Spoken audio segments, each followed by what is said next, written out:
Welcome back, everybody. Got a return of a special guest today. First, a disclaimer: nothing meant for illegal purposes. We're talking about history. Uh, both of us been retired for a long time with the dogs, and we don't even have dogs no more. But let me reintroduce my friend Tim Gibson. How you doing, Tim? I'm doing good. Good, good. Let's start with that. What you just said. Well-balanced people, man. Start with that. Yeah, well, like my Uncle Mitch was a good example. He was always a very logical thinker, and he always seemed to be, two or three steps ahead. When nothing was just spur of the moment or just instinct. He had a good instinct for when to pull back and stuff, and not breed or uh, to make a breeding when you have everything set up properly, have the room, have the dogs that are meet the standard that you want, instead of settling because of a pedigree, or some people will breed whatever they've got. And um, and the people I met that were more balanced in life seemed to be the better breeders, because they did think of the future, and the future of what this dog's going to become. And when you start settling for traits, you know those will come. The bad traits that you just settle for tend to come back and haunt you. You take a dog that's got all these great traits, and then you breed it to a dog and try to improve on one, just because you have it. Uh, you just want some pups or whatever, and not think logically about, is it the right decision? Is it the right time? Do you have room for a litter of 12 or whatever to raise those dogs? And then uh, people get dog poor. The dogs don't get cared for. And, even if you do make a really good breeding, if you don't have the room for them, you're going to have to sell the pups, or move them off, and then you're not going to know. They tend to get in the wrong hands. It's just a variety of problems that you run into by not making rash decisions, and thinking things out before you do them. And Yeah, that's great advice, man. yeah, If people would just base what they're doing off of that, I think they'd be better off in the long run because you're not so hurried, you're not so rushed because everything takes time anyways. So the better you plan it out, I think the better the outcome would be because even when you make what you consider very good breedings and you have high expectations, even if it works, there's going to be some in the litter that don't work, and if you're not doing that, that's where you end up with a whole litter that don't work. Because you just, like you yeah. said, you're basing Well, it they on don't get a fair pedigree. chance. Right. That's what happens a lot of times, is they get cut short. Um, you run out of room, so this dog gets pressure put on it. I knew a guy who had 100 and something dogs on his yard, and he just kept breeding dogs. And so then, when these dogs were getting up big enough to be put on chains, he was culling through the ones that should have been given more time. And I've Right. seen a lot of mistakes made like that. You know, he would just he would set out. He'd say, "Hey man, I need 10 chain spaces. Come out here," and you already knew what was going to happen. Right. You're setting the dogs up for failure. And I just thought that was I just never wanted to be that kind of a breeder. Yeah, that's a Um, that's a vicious circle you could get. Like your potential good dogs because you're in a rush or like you said you don't have space or the cost even. You know, yes, can have you make some bad decisions, man. yeah, you're having to cut your costs by feeding uh, food that's not as good a quality or whatever, and all these little things will cost you in the long run. And people need to think about that. And less is better in a lot of of situations, especially with the dogs. We've gotten down. We would do maybe one breeding a year, and so the breeding, we took a lot of thought into which dog is going to get bred, and not just that one's in season, let's go ahead and breed it. It was more thought out than that. And when I was younger in the dogs, I wanted to breed every good dog I had, and I found out that you're going backwards when you do that. Right. And it's especially having a small yard. You really have to be selective, and and I think that's the reason why a lot of guys like Ronald Bowles and some of these guys had a lot of success with smaller yards, because they did think ahead, and they didn't just breed everything just to be breeding it. And then you had guys like Posey, who had more dogs than he could even care for, but he would tell you it would be easier to count the good dogs than the total dogs on the yard. Right. In fact, that's where I got that idea from long ago. It made sense to me. I got it from Ronald Boyles. Have less dogs, you can put more time into them. You can be more selective. So the only ones you're keeping, because you have a small yard, are the best ones. Where with a bigger yard, you're going to keep everything if you can, and then you let some go. They might be potential good ones. You don't know because you didn't see them. You didn't wait long enough. Yeah. And they, and whenever you get in a hurry to get dogs moved, then that's whenever the dog really suffers. They don't get in the right hands. Luckily, we had guys like Mountain Man and a few other good breeders. We could always, send one to Junior Bush or something like that. We know that, he's going to take care of it. And, Mountain Man got a lot of champion dogs from us, and I know one incident in particular, whenever Mitch was living in Dawsonville, Georgia, we had Baby Lively and Tiki, which was Champion Tank's mother, and we had that Maggie 2 dog that I was telling you about out of Oler Jr. And Mitch Tom wanted to breed all of them, and the thought process was I was going to take some, he was going to take some, and then Mitch was going to keep a few, and we made that breeding. Tom ended up not having a dog yard, and all of these breedings took, and we had all these pups, and really nowhere to put them. I had a small yard, so I took a handful of them. I think Champion Wiley was one of them. I had Champion Chocolate Soldier on the yard at the time, and but we ran out of room, so we ended up having to send some of them to Mountain Man, and that's how those dogs went and got in the hands that they were in. Right. And luckily, they got in good hands, and people did good things with them and stuff, but it could have went the other way, and those dogs never been seen or heard of. Right. It's got to be people you trust, Yeah, and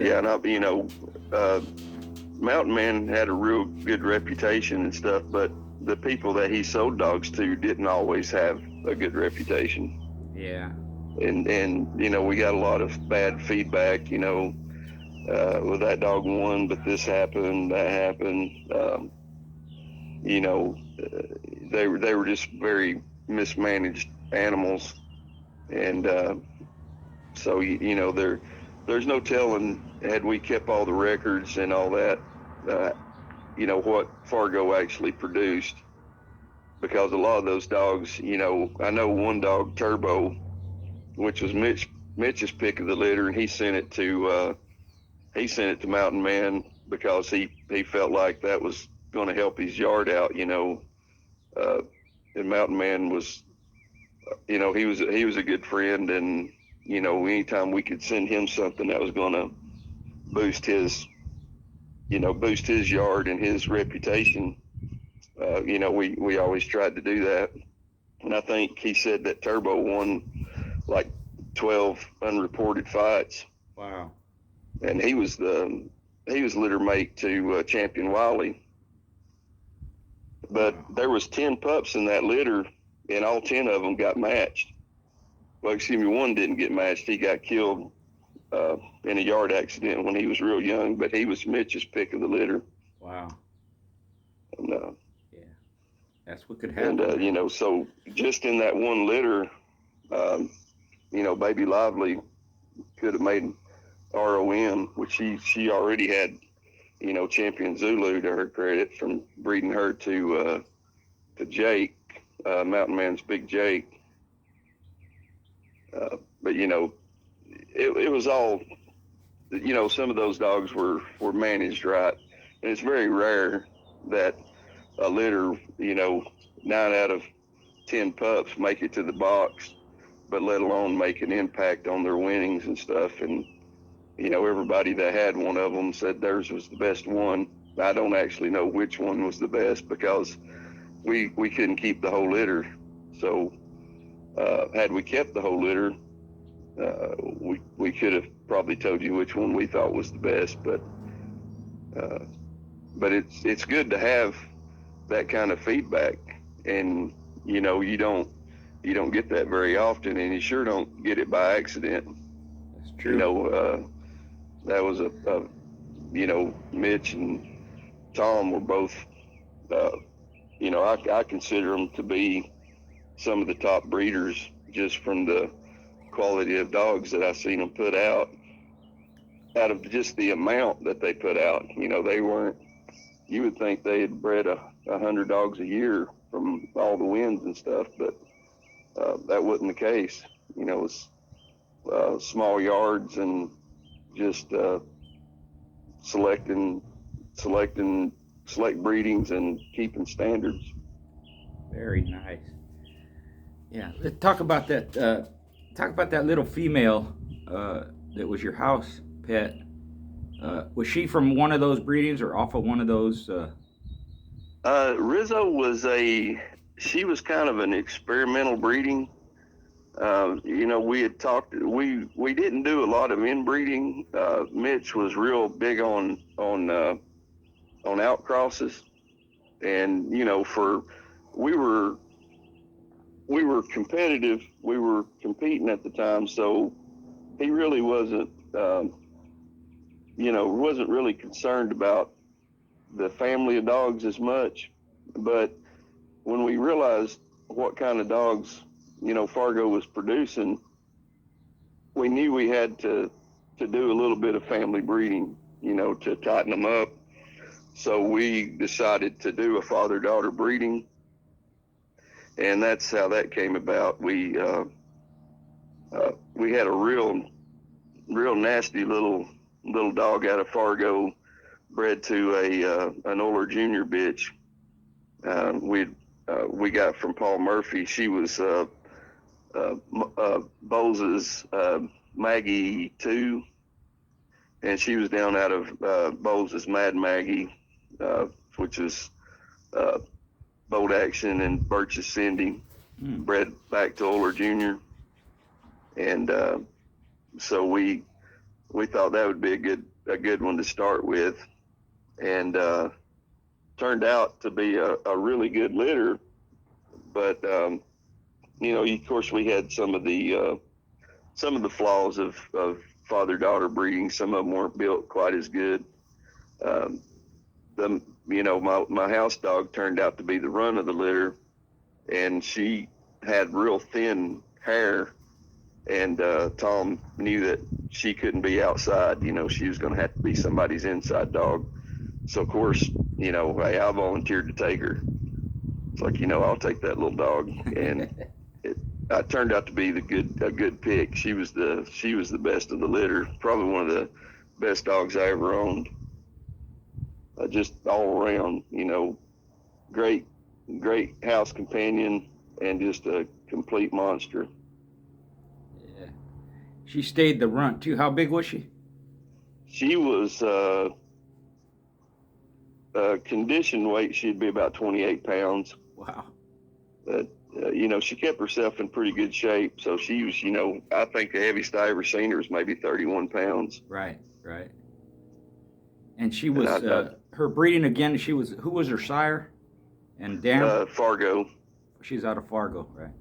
Yeah, she is Fargo, bred to his daughter. Oh wow. Okay, that's that first breeding, father-daughter Yep. breeding, right? Yeah, that was one of the first ones we did, and then we had a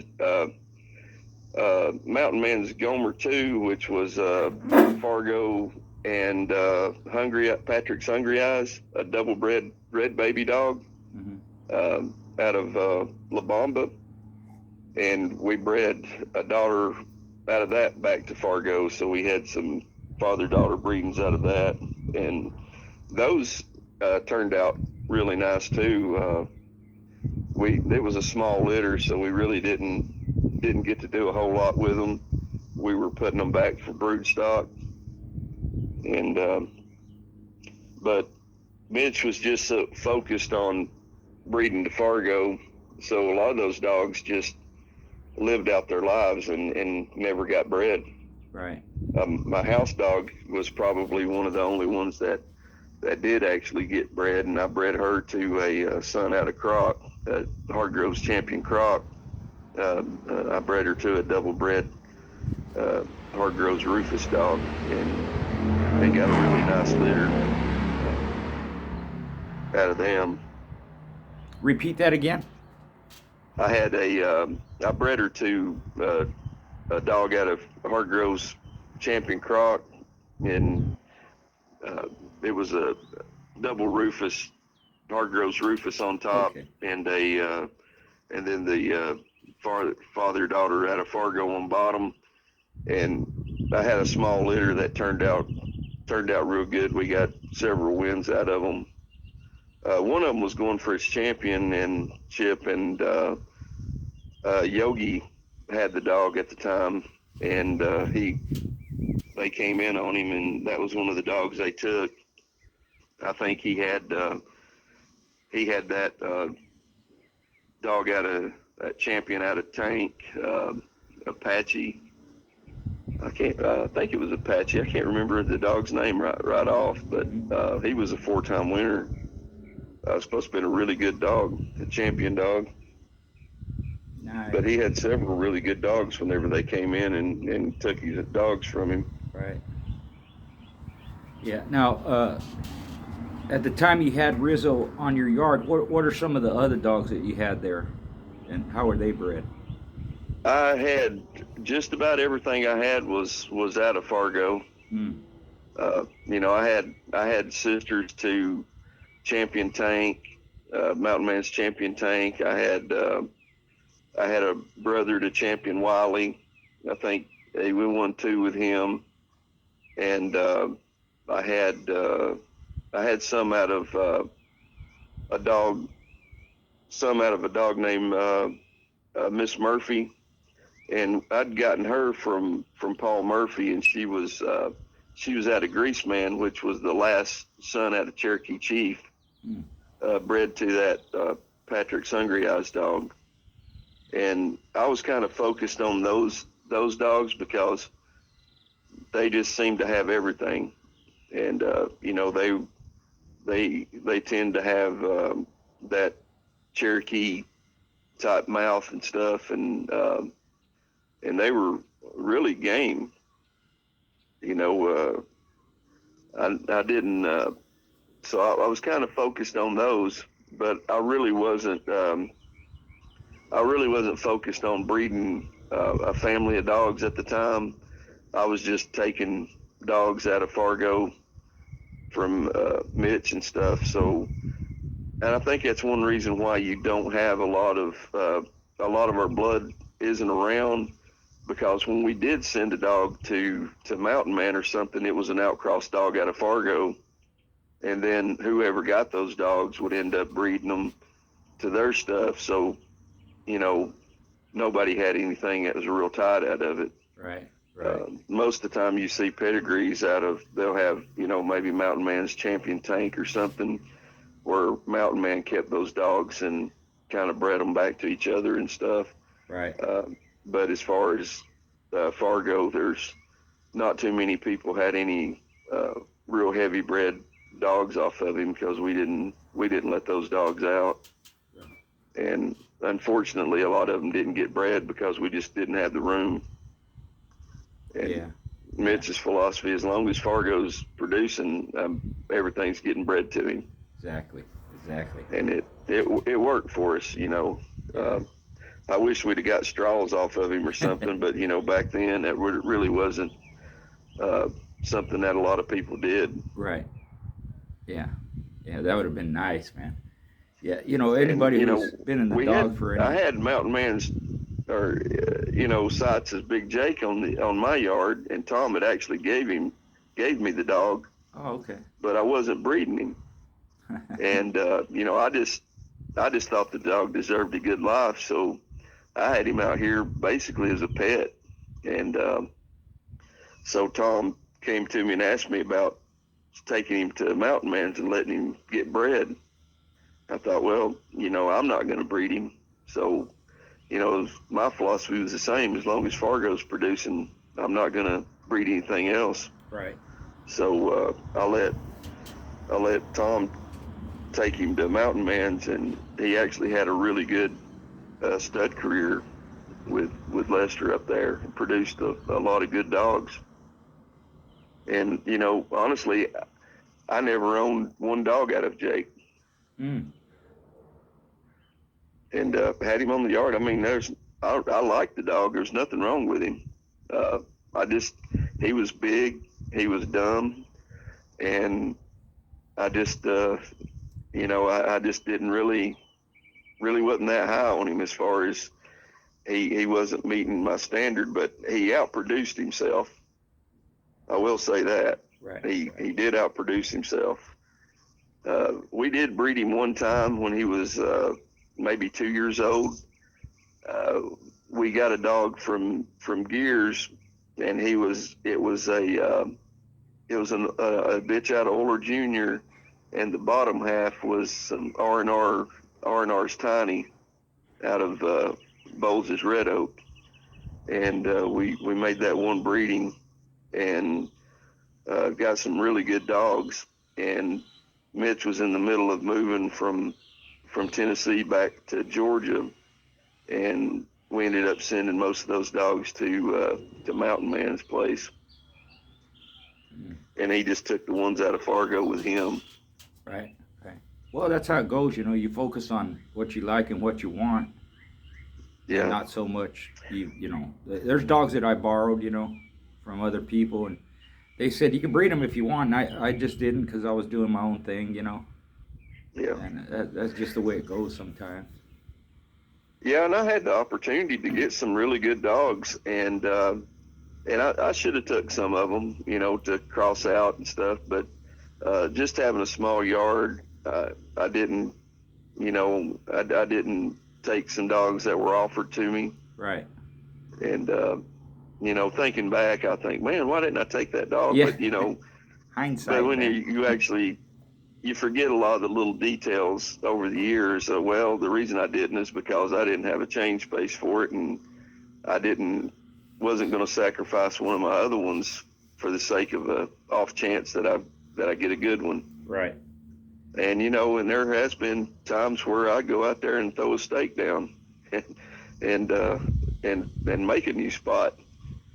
But and that was mostly just to keep dogs for a buddy. I had Muks Diamond Dude out here for a little bit. I never did breed him. He was out of Poncho, Vice Grips Poncho, and I just had him out here for a little bit. That guy needed a place to keep him. Really nice dog, produced really well. Yeah. I just didn't have, I didn't have any room to breed anything off of him. Yeah. And that goes back to what we talked about earlier, is not making decisions that are going to cost the rest of your yard. Because had I bred him, uh, you know, I would have had to move something else off the yard. Right. Yeah. And people, even today, they like that stuff, that poncho stuff. They're looking for it, Yeah. always, asking about it and stuff. So, Yeah. but like you said, you're doing your own thing. Yeah. Like the, talking about Cherokee Chief, a lot of people, they know Cherokee Chief bred to Dirty Mary, produced a lot of good dogs, Bolt Action and Mr. Rogers and Reno and all that. But he was bred to other females. In fact, there was a male that I wanted to get from Boyles. I think his name was Crazy Horse. He was off of Cherokee Chief. I don't remember the female. He wouldn't send him to me because he was a man biter, Mm. But there's other dogs off of Cherokee Chief that were around that most people didn't even hear about, They just know that one breeding. Well, Greaseman is a good example of that. Greaseman was Cherokee Chief bred to Jill, which was Dirty Donna's sister. Mm. And Paul wasn't the most friendly person in the world. Okay. He sure wasn't very sociable, and he ended up with Cherokee Chief on his yard when Holland went to jail, and so a lot of the breedings that he made, nobody knows anything about them. Okay. Now, my uncle was living in Florida, actually on property out there beside Murphy, so he knew what the breedings were and how they were producing. Right. And I, which Mitch was, he was in California for a while and fell in love with the Allen's Red Man dogs and some of those Mugs is Connie and some of those dogs. He seen how deep game they were. Yeah, that Klaus and blood. Huh? Do what? The Klaus blood? Yeah. Yeah. And so he tend to want to, he liked to put Eli over Klaus. Was his preferred breedings. Wow, yeah. And he was trying to get Paul to do that with like Uller and stuff like that. Paul said it just watered the mouth down in them. But they, a lot of his dogs wouldn't scratch. Yeah, yeah. So it didn't really matter if they were going to kill you. You set a dog in front of them, they'd kill you. But if they had to walk across the room to do it, they wasn't interested. Yeah, yeah. And I really didn't consider them curs because they weren't scared. They just didn't scratch. Yeah, it's weird. There's a disconnect or something. I had some like that too, bred down from a different type of rascal dog. That was something that the Klaus blood put in them, was that scratch. Right, right.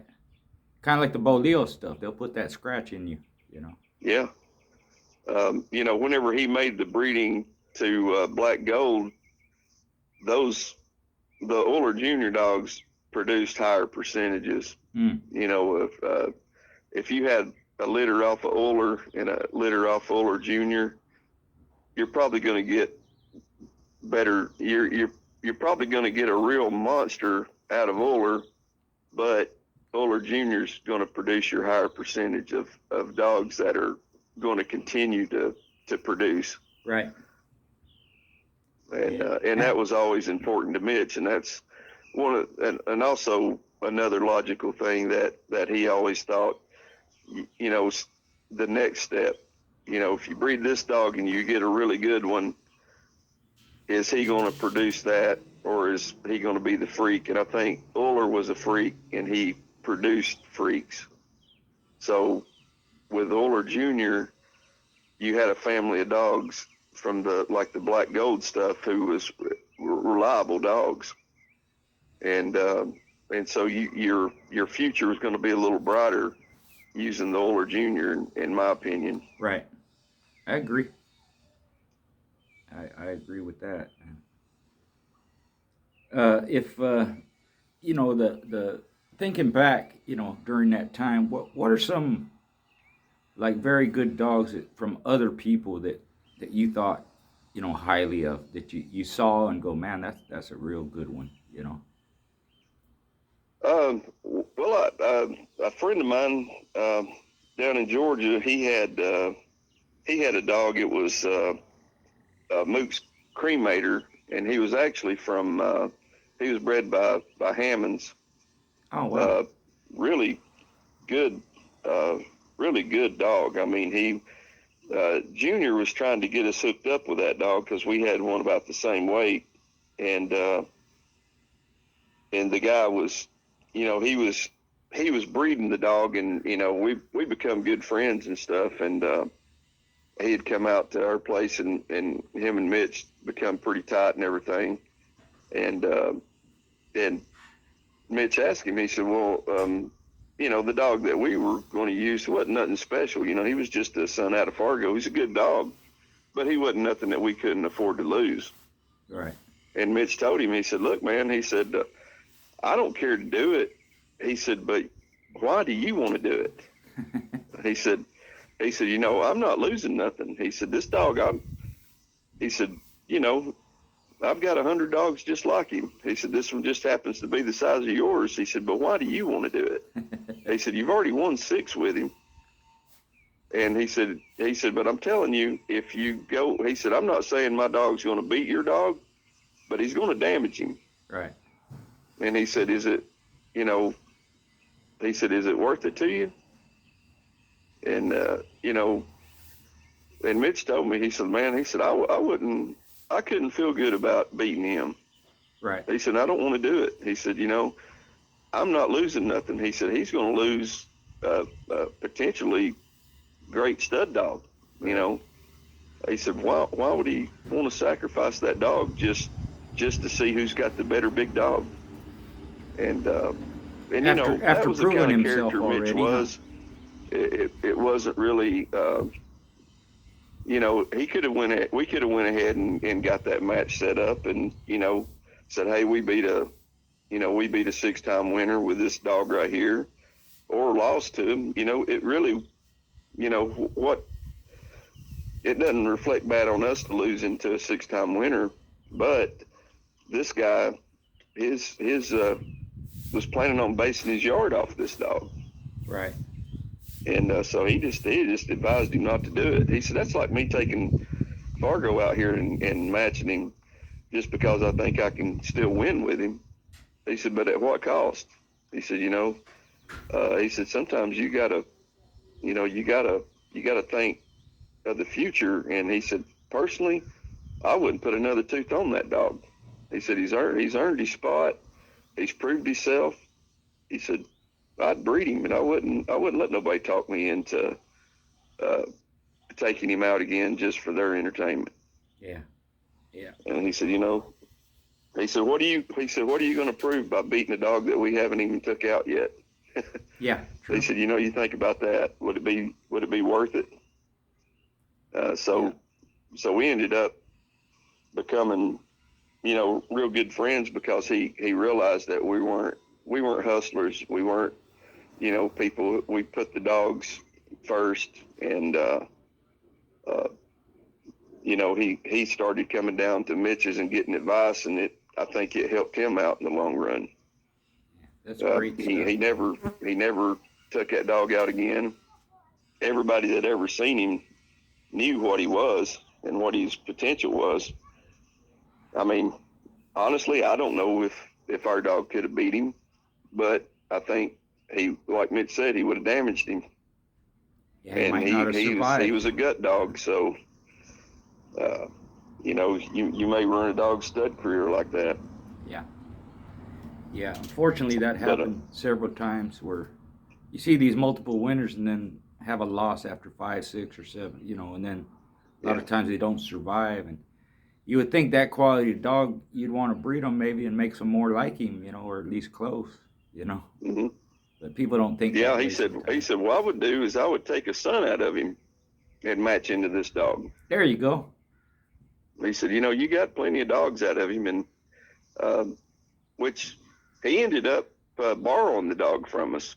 Actually, the dog that we were going to use on him, and he told us after he used him, he won with him in like 42 minutes. And he said, be honest with you, man, he said, I'll rank him right up there with with Cremator. He said, as far as style and biting, he said, man, he said, I'm glad we didn't set him down. He said that would have been nasty. Yeah, yeah. And they said, well, I already knew what we had. And he offered to let him roll, and he said, no, I don't want to see that dog get bit again. Leave him alone. He said, he ain't my dog, but I don't want to see him get bit. He said, as far as I'm concerned, that dog's earned his spot. He said, you can put him out here on a chain and leave him if you want to. He said, if you don't think no more about him than to get him bit up just for the hell of it. Yeah. And I think that kind of sparked with him because he'd never had dogmen talk to him like that. They'd always been, let's do that. Let's set him down. Let's do unnecessary things just for their own entertainment. Well, much respect to Mitch, man. Speaking of him, the guy you just mentioned, what are some other guys you think deserve some credit? Maybe not so well known that you thought were pretty good dogmen, and did things on the up and up. A credit to the game, as they say. Now, I had a friend of mine. His last name's Collins. He was not real well known. He wasn't a breeder. He was a competitor. Mm-hmm. But one of the best conditioners I'd seen. He actually did a lot of conditioning for Don Brote and people like that. Okay. He was real particular about dogs that he would take, and he conditioned and handled Grand Champion Butterbean whenever I went into him. Mm-hmm. And I really felt like in that particular case, I felt like he could have won with either dog. Mm. Butterbean was a really good dog. I had a really good dog. He was a 2-time winner, and nothing had went over 28 minutes was his longest fight. And Butterbean, I think he had won. I think at that time he was a 1-time winner. He had they'd beat Junior Bush with him. Really, really good dog. I knew they had a good dog. And when he brought that dog in, I mean, I was just like, I was pretty impressed with the conditioning on that dog. Just seeing him get out of the car. He just pulled up in the truck with the dog sitting in the front seat with him. And, he was just one of them old country guys. Kind of reminds me of Festus from Gunsmoke. Yeah. People don't think a whole lot about him, but he's smarter than what you realize. And I always had a lot of respect for him as far as being, just a stand-up guy and a great conditioner, type of guy who, he was in Vietnam. He was one of the guys who went in to retrieve POWs and stuff. Right. Just an all-American hero, in my opinion. Right. I thought he was a great guy. I would give him the shirt off my back. And Mitch thought highly of him too. He always told Mike, any dog on my yard, you can take it. He said, you can take it and use it. He said, just come out here and get it. That kind of just a real stand-up guy. Yeah. And I've lost contact with him. I hadn't talked to him in probably 15, 16 years. I don't even know if he's still alive, to be honest with you. Right. I mean, I think he was in his late 50s or early 60s whenever last time I talked to him. But he was a really good conditioner. And, some other guys I thought real highly of was like J.E. Alexander from, down in Alabama. Him and Dooley Gazard. I met them when they were retired, but just talking to them and talking to people who knew them, they were real class act guys. A lot of good gentlemen, dog men down here in the South that I met through, like Junior Bush. Boyd McCormick was another one that I thought highly of. He had always had shows at his place that everybody was respectful. you could take your family or whatever. There wasn't going to be no riffraff. There wasn't going to be, things weren't going to get out of hand. And that's something that people need to think more about, is going to a place where the owner of the place has control over the situation, and don't let people get into arguments and that can turn into something big. Yeah. And Mitch was real big on that too. If he felt like two guys were kind of getting heated, he would step in and cool it down. And he always felt that was important for everybody to feel safe. If you bring a dog, you're safe. You ain't got to worry about the guy across from you attacking you. If you're in the crowd, you're safe. You don't have to worry about things getting out of hand and somebody getting hurt unnecessarily. Yeah. And it's real important to have that kind of, it just be about the dogs and not all the other stuff that goes on with it. Yeah. It's already a tense situation, and pressure and all that stuff. We don't need to make it worse, Yeah. I was the same way, I never had any bad incidents at my house, and I appreciate that from the people that came by, Yeah. But you have to have some kind of control. Yeah. Yeah. When you go to, like we went up to George Long's place several times, and they kept a pretty respectable place for many years. The last time I went up there, it started kind of getting out of control. They had people coming in from out of state that were, wasn't necessarily respectful people. They started charging a gate, and it kind of, we started letting some of the riffraff in, and I just quit going up there. Yeah. Because of that. It was, before that, it was a really good place to go. Don Brote's wife used to cook tacos and stuff, and everybody was real friendly with each other. And I'd met a few pretty good dog men up there around that area. Yeah, like somebody who would maybe be familiar with their name, like who?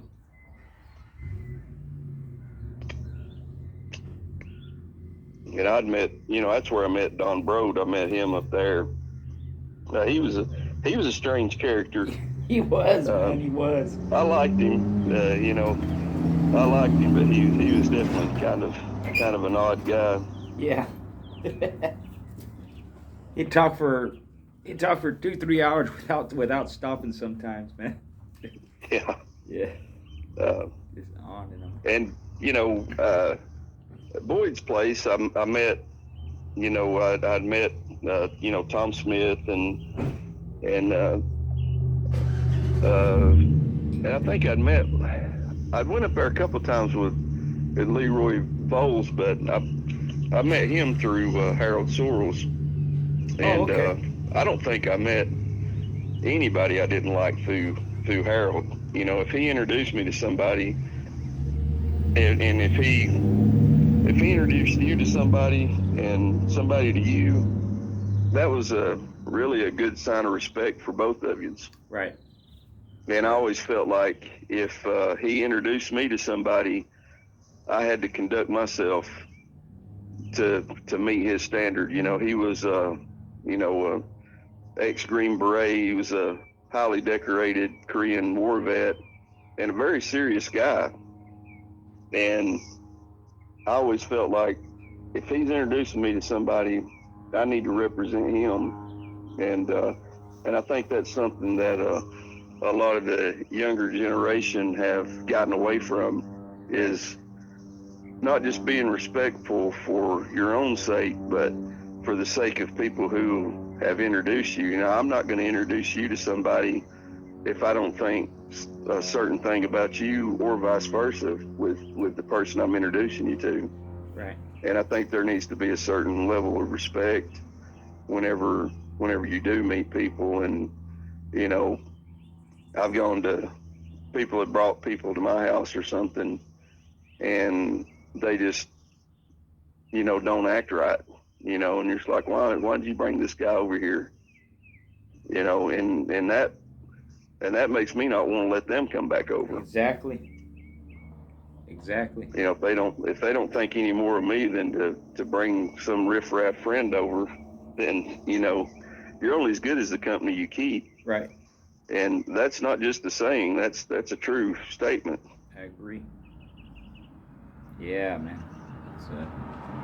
It just not that only it makes things run smoother, but the whole atmosphere is good. You want to try and be around good people that have respect, you know. Right.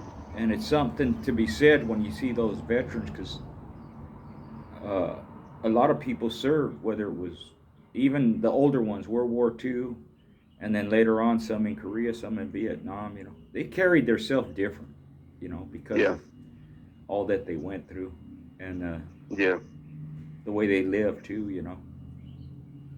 Yeah, they have a different respect for life, and they've been in a life and death situation, and they know that the animal is in one of these life and death situations, because dogs don't understand it's a sport. It's their life, you know. When they get in there and they get set down, to them it's a fight for survival, and you know, you should respect what they're doing and not just take it for granted that, well, that's what they're bred to do, this is their life, or whatever. You know, you can still have I think they deserve respect, and that's one reason why I share information and history on animals. It ain't got nothing to do with me saying, well, you know, me hitting my chest saying, well, I bred this dog or that, because I just put the dogs together. They lived it. They done it. They did the hard work, you know, so they need to, I feel like their legacy needs to live on, and show respect to these dogs that gave their lives. Exactly. I agree, man. I agree wholeheartedly, brother. That's you know, they should be respected and admired, and you know, in our case, you know, the way we look at them, there's nothing else like it. You know, they're Right. just, it's even hard to explain sometimes for people can understand what we're saying, but to actually been there and you see certain things, you know, that man, it's just amazing what these animals can do and are willing to Yeah. do. Yeah. Yeah. And you know, the thing is like, and you and I both know from being retired so long, there's very few dogs that you really remember that well. Right. That you know, you can go to 100 shows and you're probably going to remember 10 dogs. Yeah. And Oh, that's true. but Yeah. you'll remember that handler. You'll remember that guy that brought it in and how he conducted himself for a lifetime. And that's one reason why, you know, growing up, I knew what my uncle did. You know, he was living in Florida, but everybody told, oh, he fights pit bulls. He's, you know, had this kind of a negative view of him. Right. And I thought it was, you know, I thought it was pretty cool. Yeah. You know, I didn't really fully understand it, but I love pit bulls. I love the look of them and all that, and the mystique of them.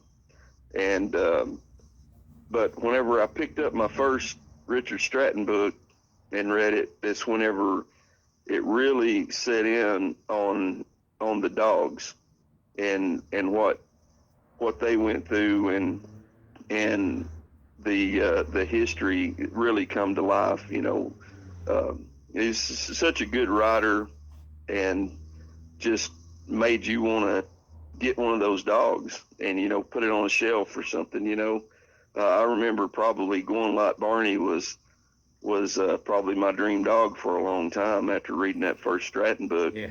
And I thought, man, I would love to have a going like Barney, or, you know, one of these dogs. And it put a new light to it when you read the history, or, you know, read one of your books, or you know, T.L. Williams books or something like that. And I really like the way Bobby Hall wrote his book with the stories and everything is more than just the dogs, but there's so much behind the scenes. You know, if everything was black and white, Bully's son got beat by his son. Jeep got beat by Homer, or Homer got beat by Jeep. Right. You know, it would just read like that with no other dialogue to it. You don't really understand how big of an event that really was. Right.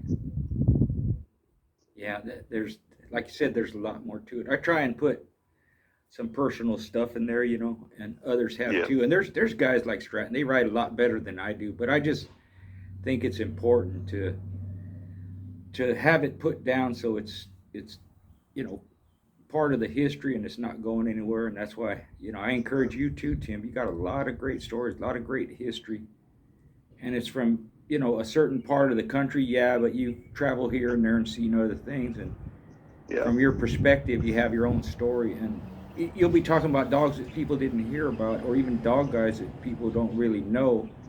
And I think it's important to preserve those names and those people, so it's the history's never lost. Well, and most of the books that I've read come from the West Coast, and you know, Pat Patrick and a lot of those breeders, and you know, even Texas and Arizona, and but there's not really any books that kind of cover the Southeast over in my area, other than maybe Crenshaw.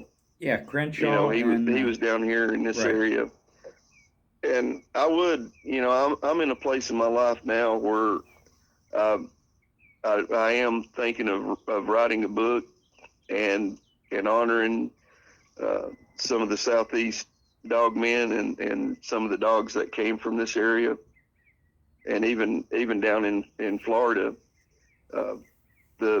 You know, I didn't really get to meet a lot of those guys that my uncle had met down in Florida, but you know, down in Florida when Bowles hit big with his breedings, that was some fierce competition down there. Yes, sir. You know, you had guys like Baker Davis and Jimmy Lee, and those guys, they weren't nothing to play around with. They were serious dog men, and they did it every weekend. Yeah.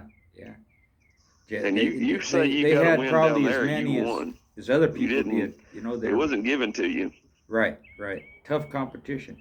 I mean, James Hand, and even, you know, Doug Cousins, Bulldog Heaven, and you have Freddie Haikila, Joe Polito, and you know, the Havana Boys. I mean, it just goes on and on. And like you said, not a lot of people have written stuff about it, you know, and I think it needs to be captured, man. So you know, you need any help with that, Tim, you let me know, man. I got to meet a lot of guys through your group, right? That I really think really highly of. TJ Fisher's one of them. You know, I got a chance to actually go and meet him. I thought the world of that guy. Yeah. He's the type person that I would have liked to have associated with, and me and him, we have a lot of we're like-minded in a lot of ways. Right. And yourself, you know, we've had several conversations, and I think that had we been active at the same time, we could have collaborated and done some things. Yes, sir. And hurt some people's feelings. Yes, sir. We could have put our breedings together, and they would have worked, I think, you know. And yeah. Now it's just in our head. We kind of fantasize over it, you know. But yeah, there's a lot of good people involved. But you know, it's more. It's not just the pedigrees and stuff, but it's the approach on breeding and your standards that are going to make successful outcrosses and stuff. When you know somebody happens to have a great dog, they don't know how they got it, they don't know where it comes from, and they sure don't know how to reproduce it. There's a lot of those people that fall into that category. Right. And and they'll spin their wheels trying to reproduce that dog. But you know, some of the best dogs that I've seen, I never really seen anything out of them.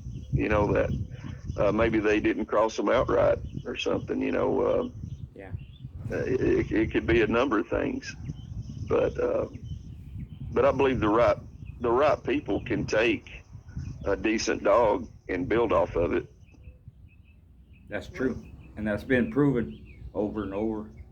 Some people have a knack for it. Some people, but you know, you mentioned standards. You got to have those certain ways of going about things, and it includes not just which dogs you breed, but how you raise them, what you feed them, what you do with them, and there's a lot to it. And yeah, it starts before birth with the mother. Yeah. You know, taking good care of the mother, and unfortunately, I've had some really bad dogs. You know, I had one out of Oler that Paul was really high on, one of his favorite dogs, and he sent her to us to breed to Fargo, and she just wasn't a good mother. She couldn't raise pups. You know, and it was sad, but you know, he had never taken care of the dog. You know, he wasn't really known for taking very good care of his dogs because he was on the road as a truck driver and stuff and whatever else he did. And his wife would feed the dogs maybe every day, maybe every other day, throw them some scraps or whatever. And when I went down there, the dogs really looked pitiful. Yeah. You know, we took the last few dogs he had on his yard, and they, you know, every dog that I ever got from him had its teeth broke out, didn't have good, you know, you could tell the dog was a good structured dog, but just malnourished when it was raised up. Right. And so, you know, I really wasn't worried about breeding them because I knew I'll get this dog healthy and take care of it. And you know, start over. Yeah. And we did have a lot of success with breeding his dogs out of his dogs, but like that Oler Junior dog, that dog out of Oler, just, you know, she had just, her health has just gone too far to really get anything out of her. It was a shame because she was a really super dog. Yeah. That's how some of that stuff gets lost. Now, another dog that you know, speaking of great dogs, I seen one that really stands out to me was a dog named Popeye that Road Warrior bred, is, you know, some of that old booger stuff. Bred a lot like Grand Champion Hurricane Hugo, you know, that Junior's partner had. You know, I was real impressed with that dog. Was it Booger? Was it Giroux Booger? I only seen a few. I seen a few young dogs out of him, but I don't know how he produced. The guy that I knew that was using him was that Collins guy that I was telling you about. Right. He was real high on the dog. You know, he said, "Man, that's one of the best working dogs." He said, "You can't work that dog enough." He said, "You cannot overwork him." He was walking him like 15 miles a day. Wow. And he said, "Man, that dog is just as strong at 15 miles as he was when you took him out of the pen." And whenever you set him down, you could tell it. I mean, he used if it wasn't for the walls, he'd probably be a mile away with your dog eating it. Because he would hit one in the chest and just run it into the wall, and that dog would stay on its side against the wall the whole time, and he was just running, just beating it against the wall. And every show I seen with him was like that. Yeah. The monster. It was like putting him in there with a house cat or something. Every dog that they put him on was just couldn't do nothing with him. He was just too powerful. Yeah. The booger you're talking about, was that Giroux's booger, or which booger was that? Yes. Yeah, that was the same one. Okay. Yeah. Yeah, it was some of that. I seen the pedigree for him, and I really wanted to breed him to my house dog. And I think Collins had taken him back to Hoffman or something. I don't know what ended up with the dog, and he called him Popeye. There's no telling what the dog's name was. That's just like whenever I matched into him with Butterbean, I think he called the dog Mechanic or something. Okay. He just whatever he named it, whatever he thought the dog's name should be is what he called That's it. what he called it. Yeah. And that might not be the dog's name or anything. Yeah. So I just seen the pedigree for him, but I never seen. I don't know whatever become of him, but really, really nice dog. Yeah. That booger and that stuff, that was those dogs were from the north. Did you see much competition between dogs from the north and the south, or just kind of all over? Yeah, we had guys that traveled down from up north and had some really good dogs. I think some of them that kind of stuck out was from the Cruise Rocky blood and stuff like that. Okay. Whenever Sorrels was alive and still in dogs, he had a lot of friends that would, had, he was friends with Carl Cruz and stuff. So they had, he had a lot of his blood on the yard, and I don't even know where Carl Cruz lived. I never met him. Yeah. I just seen his dogs. He had some good ones, and I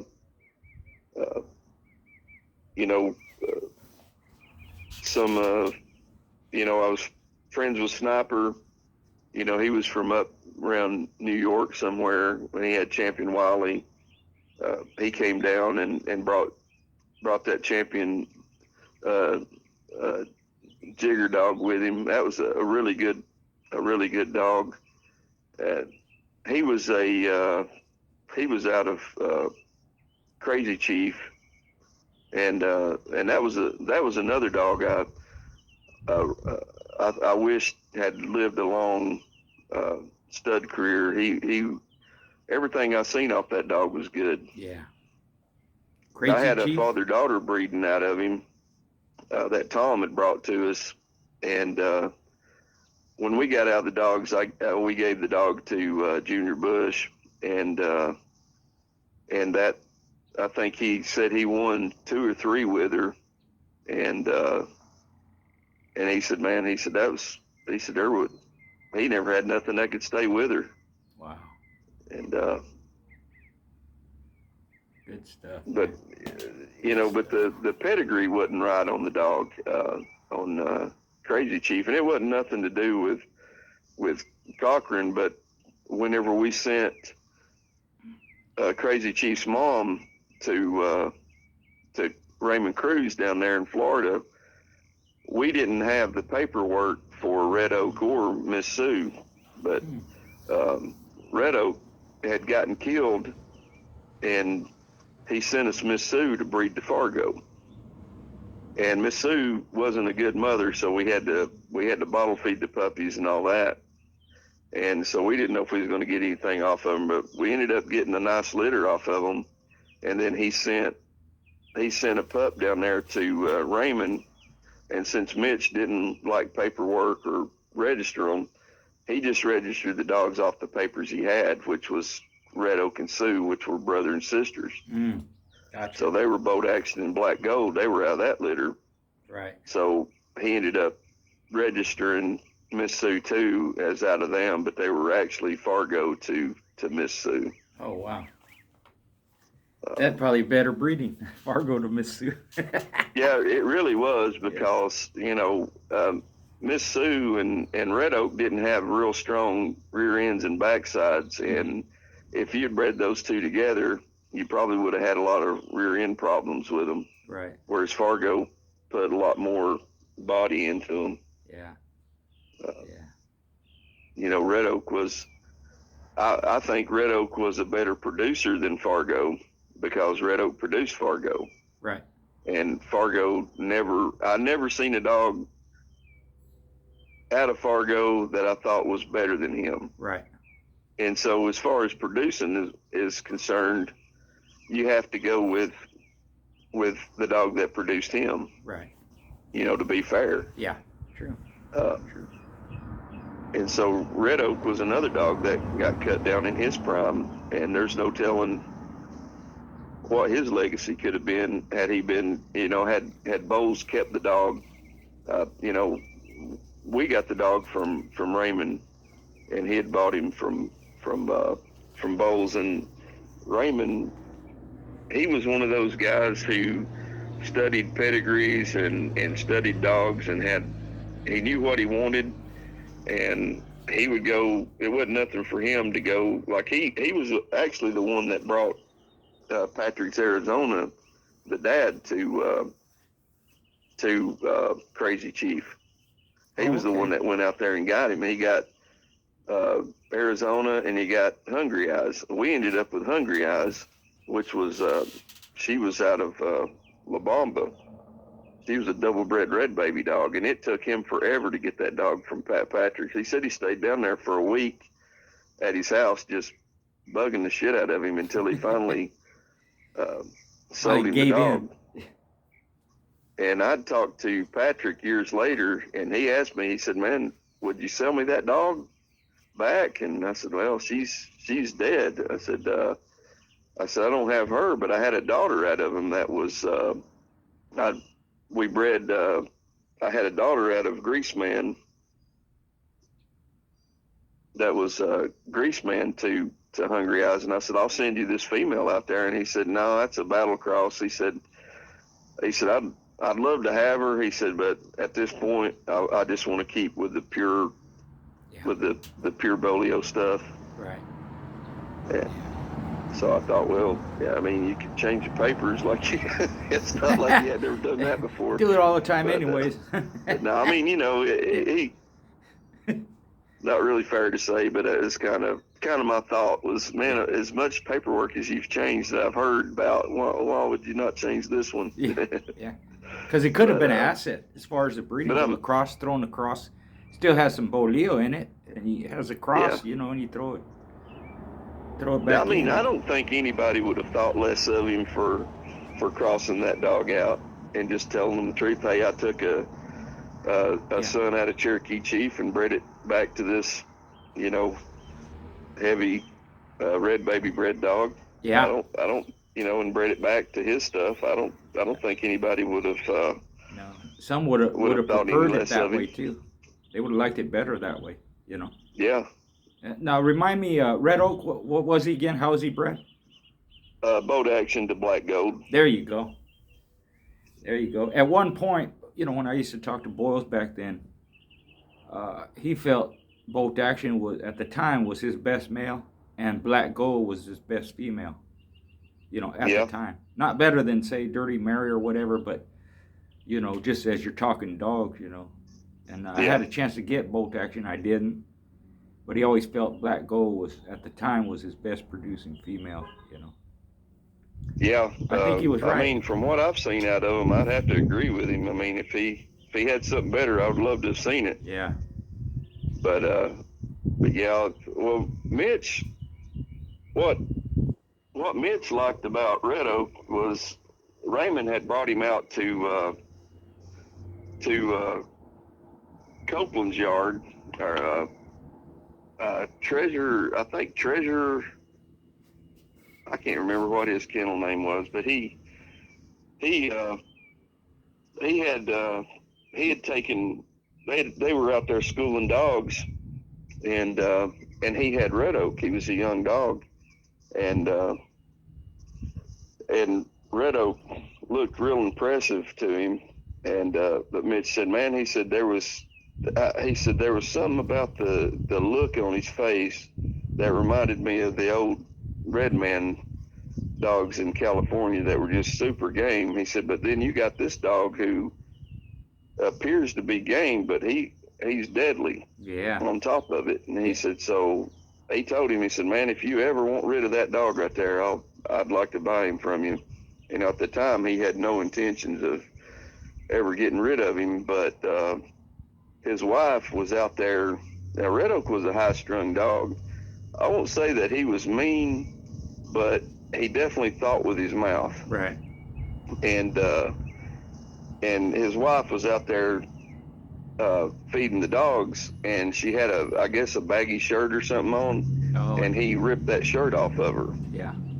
And it scared him.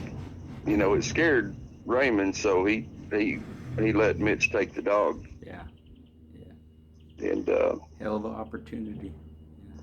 Yeah, and I think Bowles would have probably liked to have had that dog back. Right. And he knew if Mitch got the dog's name means nothing at that point, because he's just going to use it, breed it. He's never going to register anything off of it. You know, he probably didn't see that those dogs were going to have a future through Fargo and Jake and stuff. But I could see how Bowles would not feel like the dog would be appreciated as much as if he would have gotten him back. Yeah. But Mitch used him for a cornerstone dog. I wish that he hadn't have taken him out, and that was just like what he was talking to my friend from Georgia about, the taking dogs out that you can't afford to lose. Yeah. You know, just because somebody else wanted you to do it. He was speaking from experience, because Junior had gotten beat by a dog down there, and he felt like he wanted revenge on the dog, and he thought Red Oak was the one to do it. And, you know, him and Tom got together and talked about, oh, Red Oak could beat that dog and this and that. And so they just kind of got Mitch in the loop, and, you know, he really didn't want to do it because, you know, the dog had actually been stolen and was gone for like 6 months. Oh, wow. And rumored to have won 3 or 4 fights, and Mitch got him back, and he was just scarred up and, you know, just bit up everywhere. You know, those guys had just abused him in the time that they had him. So he didn't know what the dog had been through. And and then he'd been, you know, they'd bred the nuts off of him anyway. Yeah. So he just didn't think it was a good combination to, you know, not knowing the history of the dog and how well he was, you know, he went through a half a year of not being taken care of very well. That's going to take something out of a dog. True. And then he, on top of that, during the keep, they were out at Jerry Holloway's house, and they were rolling some dogs, and Jerry had them on a porch or something. They'd let some dogs hit for a minute or something on Jerry's porch, and one of the dogs got over the porch rail and fell into the area where Red Oak was at, and Red Oak grabbed that dog up and shook him and broke one of his cutters out. Oh, jeez. So that was, you know, 2 weeks before the show, he had a cutter tore out. Yeah. So, you know, he had a sore mouth and everything else. And Mitch just said everything was just piling up, you know, all the reasons not to do it. All these omens that we don't pay attention to. So they went ahead and done it. He won, but he ended up dying. But, you know, he always felt like, you know, he wasn't in his prime, or that fight would have went over a lot faster, and he might not have cost him his life. Right. And that's the reason why he was always pretty quick to warn people, don't take for granted you got a bad dog and you're going to win and come out unscathed. Good advice, man. With that, time's up. Tim, man, we could go on forever, but we'll do another one. And I really appreciate you coming back again. You know, the first one we did, honestly, that we got a lot of views from that. And I think, you know, it's the experience you have, the perspective like that. People really enjoy it. So I want to thank you again, my friend, for doing this. Well, I appreciate you having me on. And anytime you want to talk, just let me know. Yeah. And like I said, get that book going, brother, and I'll help you as much as I can. It's going to be. Well, I'll definitely be hitting you up on that. Yeah. Sounds good. I really like your perspective on them. I'd like to, you know, I'm definitely going to get some advice from you. Yeah, thank you. Thank you. All right, we'll talk soon. Take care. Okay, man. See ya.